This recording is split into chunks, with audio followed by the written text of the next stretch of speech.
సుధరా నమస్తే.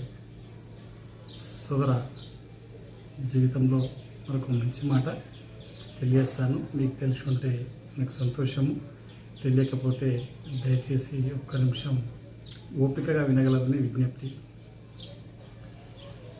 ప్రతి మానవుని శరీరంలో, మన శరీరంలో ఎక్కువ భాగం నీరే ఉంటుంది. కానీ ఏదైనా గాయం అయితే మాత్రం బాడీ నుంచి రక్తమే వస్తుంది. మరి అదేవిధంగా గుండె నిండా రక్తం ఉంటుంది.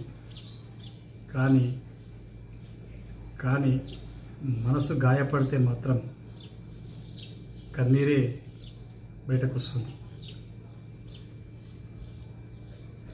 కాబట్టి వీటిని గ్రహించి ప్రతి మనిషి ముందుకెళ్లాల్సిన అవసరం ఎంతో ఉందని నా మిత్రులకు ఈ సందర్భంగా పేరున రిక్వెస్ట్ చేస్తున్నాను. Thank you very much.